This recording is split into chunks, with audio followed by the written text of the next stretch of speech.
नमस्कार, आप देख रहे हैं प्राइम टाइम। मैं हूं आपके साथ सुहेल खान। शुरुआत करेंगे कर्नाटक की खबर के साथ, जहां जारी हिजाब विवाद को लेकर हाईकोर्ट में लगातार आज तीसरे दिन सुनवाई हुई। हाईकोर्ट ने इस मामले में फैसला आने तक स्कूल कॉलेज में धार्मिक कपड़े पहनने पर फिलहाल रोक लगा दी है। कोर्ट ने कहा, हम जल्द से जल्द फैसला सुनाएंगे, लेकिन शांति कायम करना जरूरी है। कोर्ट इस मामले में सोमवार को अगली सुनवाई करेगा। मामले की सुनवाई के दौरान हाई कोर्ट ने पहले कहा कि हम देखेंगे कि हिजाब पहनना मौलिक अधिकार है या नहीं। इसके बाद मीडिया को निर्देश दिए कि वो अदालत की मौखिक कार्यवाही की रिपोर्टिंग ना करे, बल्कि फाइनल ऑर्डर आने तक इंतजार किया जाए।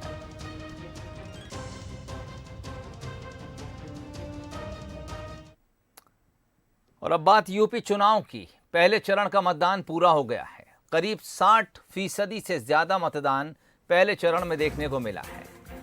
शाम 6 बजे तक का समय था। मतदान पूरा। पहला चरण का चुनाव था। 58 सीटों पर वोटिंग हुई। 60% से ज्यादा मतदान ओवरऑल, और सबसे ज्यादा कैराना में 65% वोटिंग हुई है। 11 जिले थे जिनकी 58 सीटों पर आज पहले चरण में मतदान हुआ।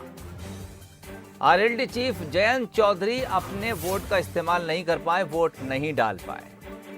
623 उम्मीदवारों की किस्मत आज पहले चरण का मतदान खत्म होने के बाद ईवीएम में कैद हो गई।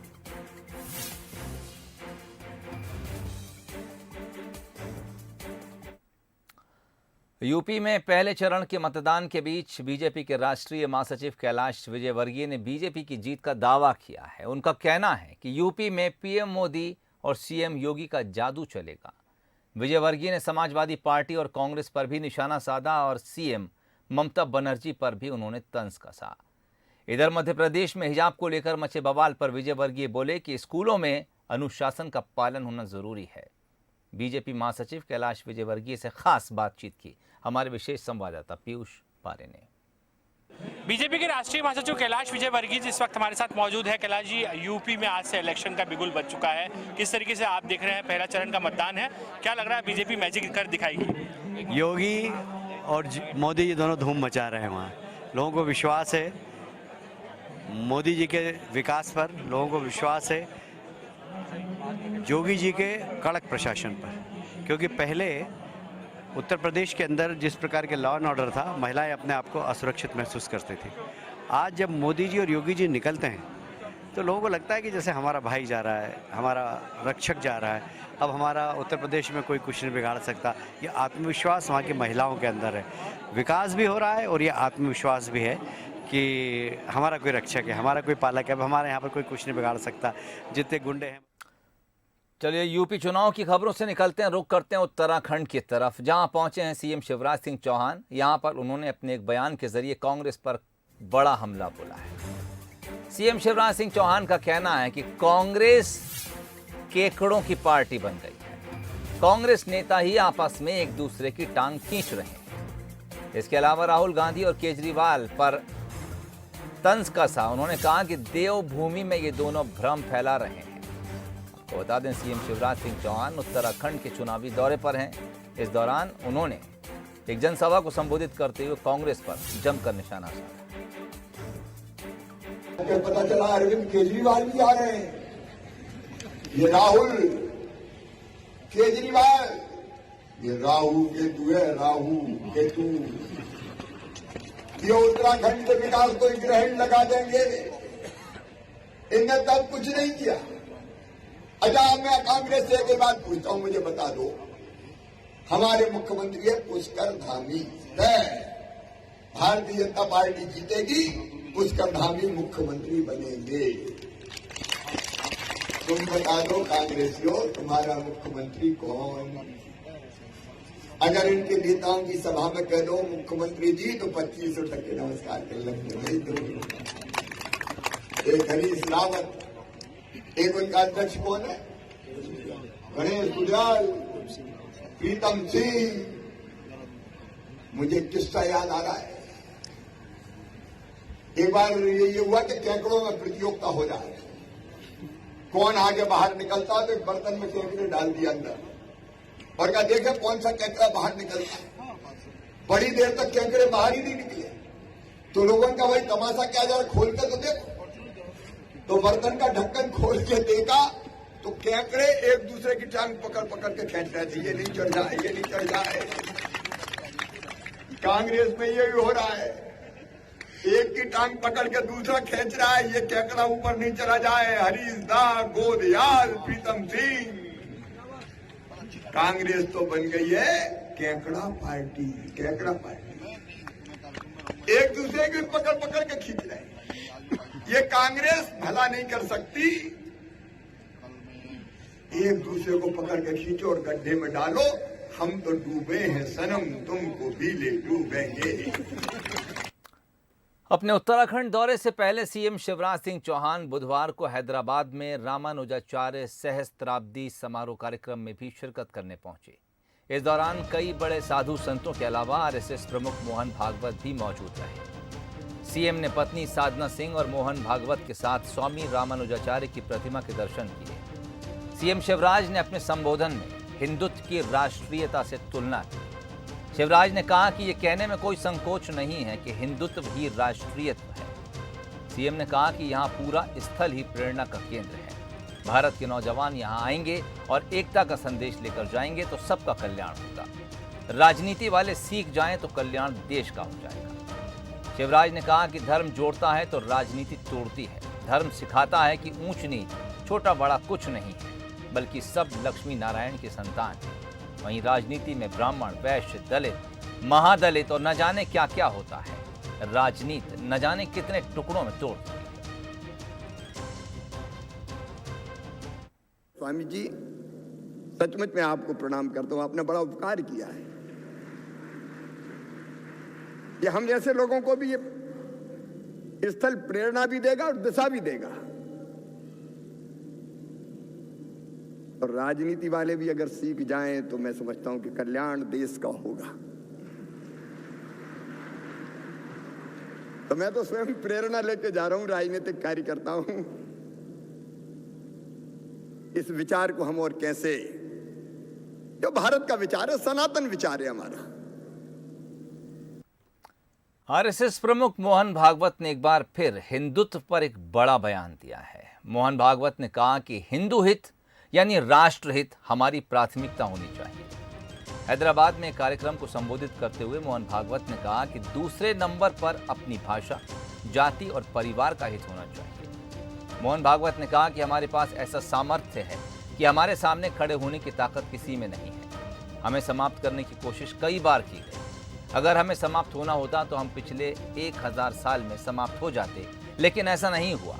जो हमको नष्ट करने पर तुले थे उनके पैर खोखले होते जा रहे हैं। हम वैसे के वैसे ही हैं। आज भी भारत में 5000 साल पुराना सनातन धर्म भारत में वैसे का वैसा ही देखने को मिलता है। और ध्यान रखिए कि मेरा अपना हित, मेरे परिवार का हित, मेरी भाषा का हित, मेरी जाति का हित, मेरे प्रांत का हित, मेरे पंथ का हित, ये हमेशा दूसरे नंबर पर है। पहला नंबर है हिंदू हित यानी राष्ट्रहित। कोई भी बात जो आपस में झगड़ा लगाने वाली है उसमें हम नहीं जाएंगे। कोई बात जो हमको आतताई बनाने वाली है उसमें हम नहीं जाएंगे। कोई बात जो हमको डरपोक बनाने वाली है उसमें भी हम नहीं जाएंगे। हम स्वाभिमान से जिएंगे और सृष्टि का पालन पोषण करेंगे। इस प्रकार का जीवन जीने का संकल्प हमारा होना चाहिए। चलिए हैदराबाद से निकलते हैं, रुख करते हैं दिल्ली की तरफ, जहां मशहूर रेसलर द ग्रेट खली ने अपना सियासी सफर शुरू कर दिया। गुरुवार को खली ने बीजेपी ज्वाइन कर ली है। वो दिल्ली स्थित बीजेपी के केंद्रीय कार्यालय में पार्टी में शामिल हुए। केंद्रीय मंत्री जितेंद्र सिंह और बीजेपी सांसद सुनीता दुग्गल ने उन्हें पार्टी में शामिल किया। आपको बता दें, पूर्व WWE चैंपियन खली का असली नाम दिलीप सिंह राणा है। खली पंजाब पुलिस में रह चुके हैं। उनके बीजेपी में आने के बाद ये माना जा रहा है कि पंजाब में पार्टी को फायदा हो सकता है। हालांकि खली मूल रूप से हिमाचल प्रदेश के रहने वाले हैं, लेकिन वो जालंधर में कॉन्टिनेंटल रेसलिंग एकेडमी चलाते हैं।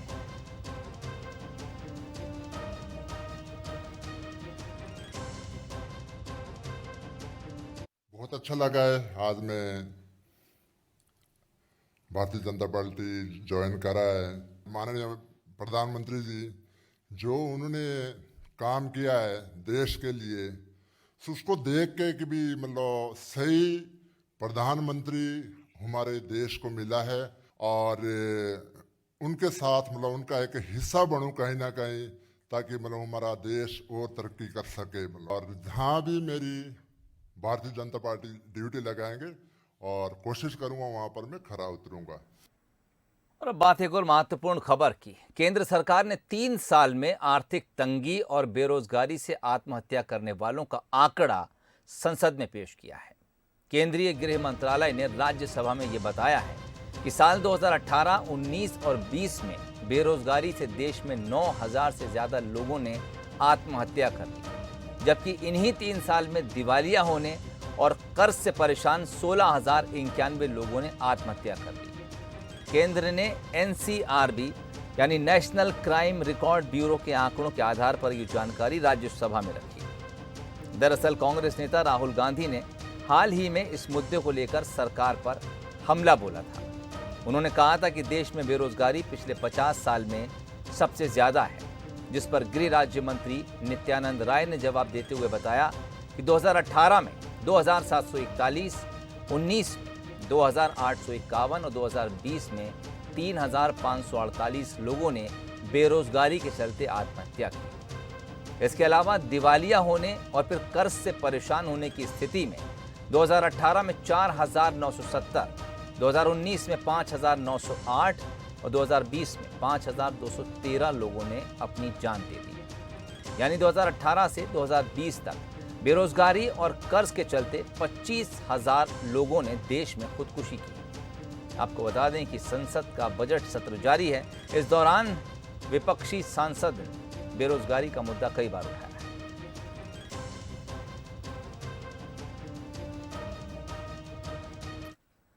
19 फरवरी को विंध्य में बहुत कुछ खास होने जा रहा है। कांग्रेस यहां एक बड़ा सम्मेलन करने जा रही है। कमलनाथ के साथ कई दिग्गज यहां होंगे। तो क्या यह माना जाए कि कांग्रेस ने जीत का फॉर्मूला तैयार कर लिया है? क्योंकि उपचुनाव में रैगांव विधानसभा जीतने के बाद चर्चा तो कुछ ऐसी ही है। कांग्रेस की विंध्य फतह की तैयारी। 19 फरवरी को रीवा में कमलनाथ। बड़े सम्मेलन में जुटेंगे कई दिग्गज। रैगांव जीत से कांग्रेस को मिला फॉर्मूला। सतना के रैगांव विधानसभा उपचुनाव में कांग्रेस ने बीजेपी की न सिर्फ यहां बादशाहत खत्म की, बल्कि उसे पूरे विंध्य में जीत का फॉर्मूला भी मिल गया है। तभी तो जीत से उत्साहित कांग्रेस विंध्य में अपनी किलेबंदी करने में जुट गई है। कांग्रेस के प्रदेश अध्यक्ष कमलनाथ के दौरे को इसी रूप में देखा जा रहा है। 19 फरवरी को कमलनाथ रीवा आएंगे। यहां कांग्रेस के बड़े सम्मेलन में हिस्सा लेंगे। यहां कई कांग्रेस के सीनियर लीडर भी मौजूद रहेंगे। कहा जा रहा है कि 2018 के विधानसभा चुनाव की कमियों को दूर करने की तैयारी है। अभी सबसे पहले वो संभागों में जाएंगे, फिर वो जिलों में जाएंगे और हमने संगठन को जो स्वरूप देने का प्रयास किया है वहाँ पे उस तरीके का जहाँ पे यूनिट्स तैयार हो गई हैं, सबसे पहले उन यूनिट्स के लोगों के साथ बैठ के वो बात करेंगे ताकि संगठन हमारा बिल्कुल ग्रास रूट लेवल पे तैयार हो सके और सक्षमता से आने वाली चुनौतियों का सामना कर सके। 19 फरवरी को रीवा में कमलनाथ रहेंगे, तो वहीं 23 फरवरी को उनके भिंड जाने की तैयारी है। अब बात भिंड की हो रही है तो वो तस्वीर भी देख लीजिए जिसे गुरुवार को पूरे प्रदेश ने देखा। चौधरी राकेश सिंह ने कांग्रेस के सीनियर नेता और पूर्व मंत्री गोविंद सिंह के पैर छुए। अब इसके कई मायने निकाले जाने लगे हैं। ठीक कमलनाथ की रीवा यात्रा की तरह वैसे दोनों दल क्या सोच रहे हैं ये भी सुन लीजिए। कमलनाथ जी विंध्य के दौरे पर जा रहे पर विंध्य के दौरे में अजय सिंह राहुल भैया की क्या स्थिति है और अजय सिंह राहुल भैया का किस प्रकार कमलनाथ जी बराबर अपमान करते चला रहे हैं सबके सामने। दोनों राजनेताओं के बीच खुलकर प्रतिद्वंद्विता है, यहाँ तक कि दोनों की बातचीत नहीं होती है। तो ऐसे में कमलनाथ जी जरूर विंध्य का दौरा कर लें, पर विंध्य में यदि उनकी राहुल भैया से नहीं बनेगी तो जो बची कुची कांग्रेस विंध्य वो भी समाप्त हो जाएगी। खैर राजनीति में मौसम बदलते रहते हैं। 2018 में रीवा में कांग्रेस को एक भी सीट नहीं मिली, लेकिन रैगांव उपचुनाव वो जीत गई। जानकारों की माने तो रैगांव से कांग्रेस ने सबक सीखा है। अजय सिंह हो या अरुण यादव या चौधरी राकेश सिंह या फिर गोविंद सिंह, जब तक सब एक नहीं होंगे पार्टी के जीतने के चांस कम हो जाते हैं। रैगांव में जनता बदलाव चाहती थी। रीवा में बीजेपी के दो बड़े नेताओं के बीच बढ़ती खाई को कांग्रेस ने देख लिया है। राजेंद्र शुक्ल भी अलग थलग पड़े हैं। लोग ये जानना चाहते हैं कि राजेंद्र शुक्ल अगर मांगते नहीं है तो क्या मिलेगा नहीं, और बिना मिले तभी तो मिलना है वो। इस पे एक बार और भी मैंने इसका जवाब दिया था कि जब मैंने कुछ नहीं किया था तब मैं मंत्री बनता रहा, और जब बहुत कुछ कर दिया तो मंत्री नहीं बना। तो इसी को डेस्टिनी कहते हैं। तो इसलिए लेकिन मुझे कभी महसूस ही नहीं होता है, यहाँ तक कि कांग्रेस की सरकार में भी मुझे महसूस नहीं होता था कि काम यदि भोपाल से लेकर दिल्ली तक काम करने की हम कोशिश करें तो काम नहीं होगा। उसके लिए पीछे पड़ना पड़ता है, बहुत ज़्यादा पीछे पड़ना पड़ता है। कभी कभी हम सोचते हैं कि ये काम 2 बार कहने पे होगा और वहीं हम चुप कर जाते हैं। वास्तव में वो काम 10 बार कहने के बाद होने वाला है, तो 10 बार कहें। तो इसलिए आपके प्रश्न की मंशा मैं समझ रहा हूँ, लेकिन मेरी यही ताकत है और मेरी यही सफलता है कि यदि बहुत सारे लोग ये चाह रहे हैं कि ये नहीं होने से उदास हैं, तो यही तो मेरी सफलता है।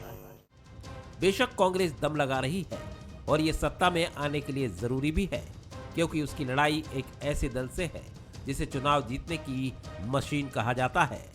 विधानसभा के चुनाव में हर जगह की अपनी एक अलग भूमिका होती है, लेकिन इस बार बिंद पर नजर कांग्रेस की है। वजह यही है कि 2018 में भारतीय जनता पार्टी ने वहां से बढ़त ली, लेकिन सरकार नहीं बना पाई। पर कांग्रेस को लगता है कि यदि बिंद को संभाल लिया तो एक बार फिर 2023 का रास्ता आसान हो जाएगा। आशीष खरे के साथ मनोज सैनी, बंसल भोपाल। इस खबर के साथ ही बुलेटिन में फिलहाल इतना ही। इजाजत दीजिए, नमस्कार।